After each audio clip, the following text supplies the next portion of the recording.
Welcome back. I'm Stephanie Ruhle. This morning, Joe Biden officially jumped into the 2020 race, warning that we are in a battle for the soul of this nation. Biden has long been cast as a candidate who can appeal to working class voters in the Midwest, and he has made it clear that he believes not reaching out to these voters was Democrats' biggest mistake in 2016.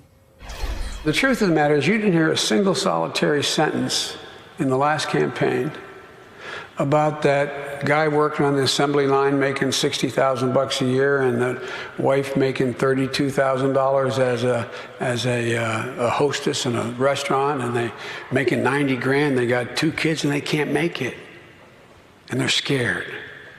They're frightened. That was Joe Biden in 2017. Today, he'll be facing some tough competition in the Rust Belt, maybe from our next guest, who says he is the progressive who knows, quote, how to get elected in working class districts. 2020 presidential contender and Ohio Congressman Tim Ryan joins me now. Tim, welcome this morning. Congratulations, as you are one of the many in this race. You represent Ohio, Youngstown, Ohio. The Rust Belt should be your stronghold. Maybe it is. Many say that's Joe Biden country. How do you plan to compete? Well, talking about the issues that are important, talking about the anxiety that the vice president just mentioned, but most importantly, providing real solutions that are going to get us out of this mess. We've had these structural problems for a long time, and we need some innovative solutions around the economy, winning the future, competing against China. That's going to be who's going to win this race, not just innovating around the economy. How do we resuscitate manufacturing in places like Youngstown, Ohio, or Scranton, Pennsylvania?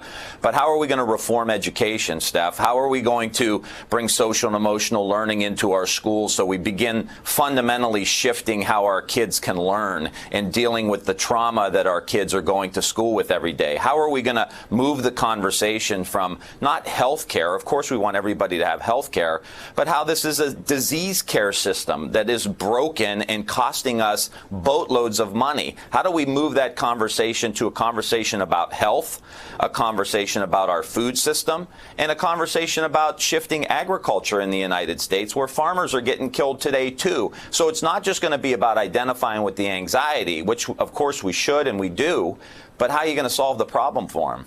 Well, how can you? I hear you on diagnosing these problems. I, too, share the same goals that you have. But do you have any policy ideas to solve for any of this? Because they're massive issues.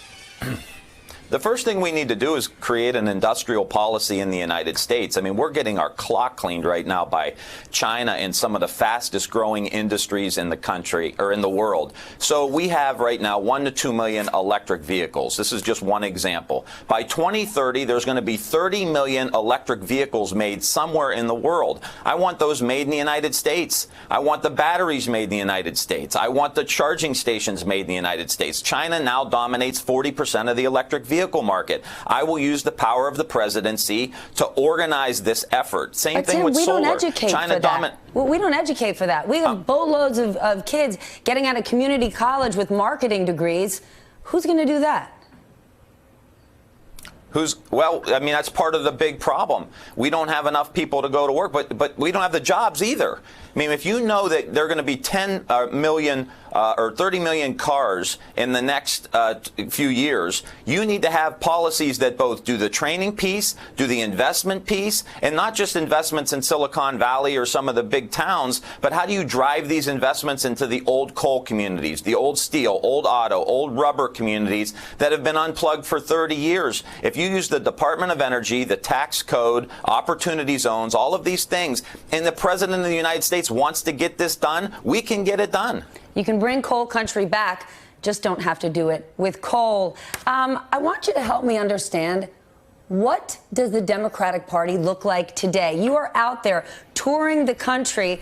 When you look at social media and the push to the left, is the social media Democrat actually what the party looks like? Help me understand the electorate, because when you look at the midterms, it was more centrist Democrats that actually forged ahead and flipped so many states.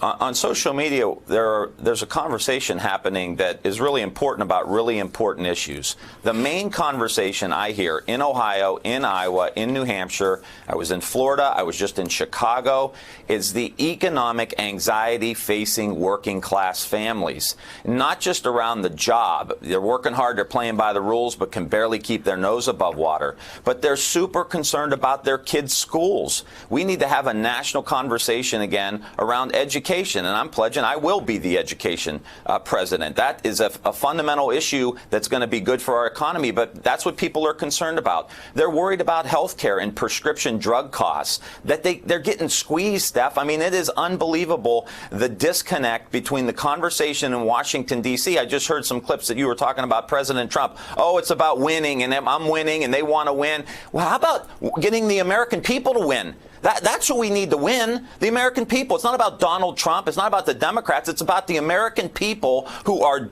struggling every single day to make ends meet and have a certain quality of life that we used to have for a lot of people in America that they don't have anymore. And we're having a conversation about raising the minimum wage, of which, of course, we're all for. People want to make $40 an hour. They want to make $50 an hour. They want to have benefits. They want to have retirement security. You hear that every single day, and they're worried about violence in the neighborhoods and communities falling apart and blight. I mean, this is ridiculous. This is the United States of America, and we're running around like a banana republic here, having conversations that are completely irrelevant to the needs of the American people. I mean, that's what frustrates me, and I think that's what frustrates the vast majority of people who stopped watching about politics, because it's not connecting to their life at all. Let's talk about the American people, what they need and what they want. Right now, the president is at a standoff with Democrats around White House aides testifying before Congress. The president and the White House is not respecting the subpoenas. You have already said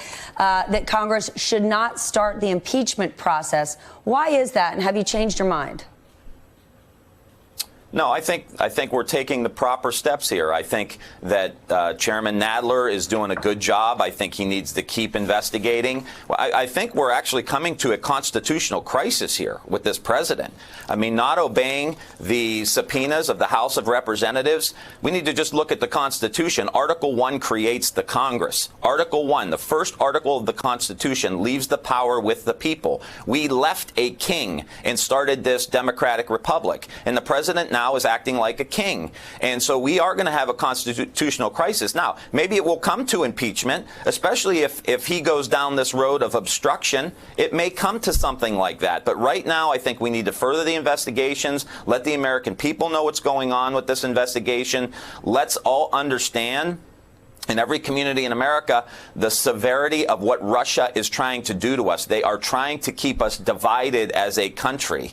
And China's coming in behind them economically. They love the fact that we're divided, because a divided country is a weak country. So the best thing we can do in this country is start beginning the process of coming together. The president doesn't want to do that. You can clearly tell he wants to have a fight.